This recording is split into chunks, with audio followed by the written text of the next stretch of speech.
साथियों, क्रांतिकारी नमो बुद्धाय जय भीम। आप देख रहे हैं न्यूज बीएसपी इंडिया। मैं हूं इसकी नीरज। साथियों, आज अगर देखा जाए तो पूरे देश में मनुस्मृति लागू हो चुकी है, क्योंकि मनुस्मृति का असर सिर्फ एक दो जगह नहीं बल्कि पूरे देश में, भारत के हर राज्यों में देखने को मिल रहा है। चाहे वह उत्तर प्रदेश हो, बिहार हो, राजस्थान हो, मध्य प्रदेश हो, हरियाणा हो, पंजाब हो, छत्तीसगढ़ हो, केरल हो, उड़ीसा हो, हर राज्यों में, चाहे वह दिल्ली हो, हर राज्यों में ये देखने को मिल रहा है कि नाबालिग बच्चियों के साथ में रेप और गैंगरेप की घटनाएं आए दिन घटती जा रही हैं।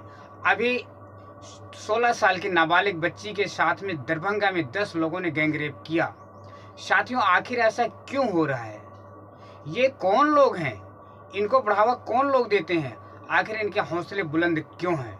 साथियों, सवाल ये नहीं है कि रेप गैंगरेप हो रहा है, सवाल ये है कि इन पर अंकुश क्यों नहीं लगाया जा रहा है। ऐसे कौन लोग शासन सत्ता में बैठे हैं कि भारत का संविधान जबकि इतना कठोर और इतना अच्छा है कि भारत के संविधान के तहत अगर किसी पर जुर्म ज्यादती होता है, कोई अपराध करता है तो उसको कठोर से कठोर सजा का प्राविधान है, बावजूद इसके बलात्कारियों के हौसले इतने बुलंद क्यों हैं?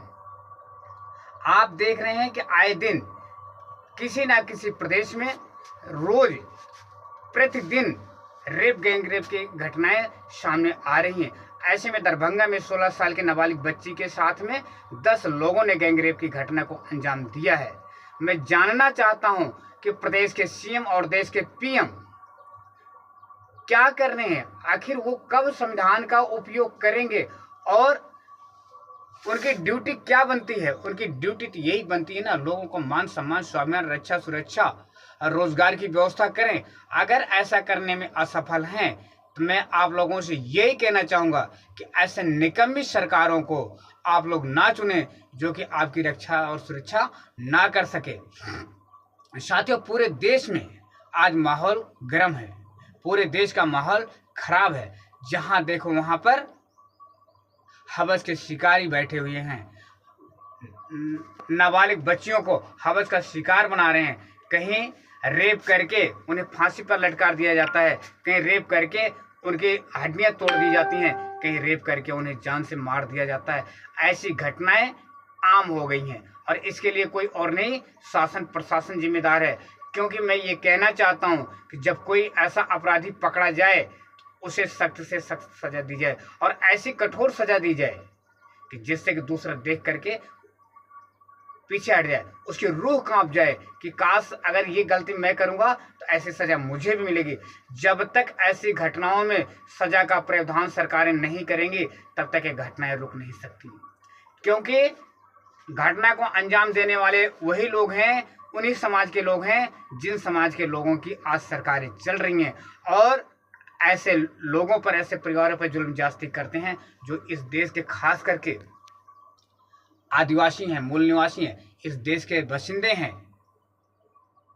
और जिनकी जल जमीन और जंगल सारी चीज छीन ली गई है, जिनका मान सम्मान को कुचला गया है। ऐसे लोगों के साथ में आज अंग्रेज तो हमारे देश में नहीं है तो शोषण करने वाले लोग कौन हैं? आज मुगल शासक हमारे बीच में नहीं है तो आखिर हमारे ऊपर शोषण करने वाले लोग कौन हैं? साथियों, सबका साथ सबका विकास का नारा देने वाले आज लोग कहाँ हैं? बेटी बचाओ बेटी पढ़ाओ का नारा देने वाले लोग कहाँ हैं? आखिर ऐसे कुकुरमुत्ते की तरह जो बलात्कारी पैदा हो रहे हैं, इन्हें सजा क्यों नहीं दिया जा रहा है? आए दिन कहीं यूनिवर्सिटी में तो कहीं शहर में, कहीं गांव में, जहां देखो वहां हवस के शिकारी बैठे हुए हैं और मासूम बच्चियों को हवस का शिकार बना लेते हैं। आखिर इसके लिए आप लोग कब आवाज उठाएंगे? कब अपने आप की मान सम्मान और स्वाभिमान के लिए, अपनी बहन बेटियों की रक्षा के लिए आगे आएंगे? साथियों, समय बहुत बीत चुका है, समय बहुत कम बचा हुआ। अगर पूरी तरह से ऐसे मनवादी सरकारें पूरे देश पे कब्जा कर लेंगी तो आपका जीना बड़ा मुश्किल हो जाएगा, आपका मान सम्मान सब जो है कि खतरे में पड़ा हुआ है। इसलिए जितनी जल्दी हो सके इन मनवादी सरकारों को देश की सत्ता से बाहर करो, बेदखल करो।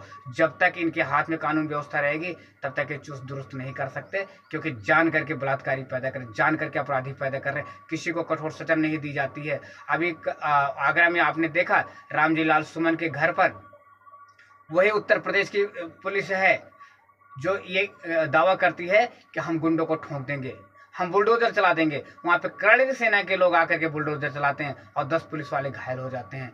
ये योगी आदित्यनाथ की सफलता है साथियों, कि जहाँ पे उनके पुलिस भी सुरक्षित नहीं है, शासन प्रशासन में बैठे लोग सुरक्षित नहीं हैं, उनके पार्टी के विधायक भी आंसू बहाते हैं जिनकी नहीं सुनी जाती है। तो साथियों, ऐसे लोगों को सत्ता में बने रहने का अधिकार नहीं है। और जो दरभंगा की घटना हुई है, मैं इसकी कड़ी निंदा करता हूँ और ये सरकार से मांग करता हूँ अविलंब 10 जो अपराधी हैं, 10 के 10 अपराधी को पकड़ा जाए और उन्हें सजाए मौत की सज़ा दी जाए, क्योंकि लड़की नाबालिग है और उसे बहला फुसला करके जो उसके साथ में दुराचार किया गया है, सामूहिक दुष्कर्म किया गया है, ये निंदनीय नहीं, अति निंदनीय है। तो साथियों, मैं आप लोगों से निवेदन करूंगा कि इस वीडियो को ज़्यादा से ज़्यादा लाइक, शेयर और सब्सक्राइब करें। चैनल को जिसने सब्सक्राइब नहीं किया है वह ज़रूर सब्सक्राइब करें और अपनी राय कमेंट बॉक्स में ज़रूर लिखें। सभी को क्रांतिकारी नमो बुद्धाय। जय भीम, जय भारत, जय संविधान।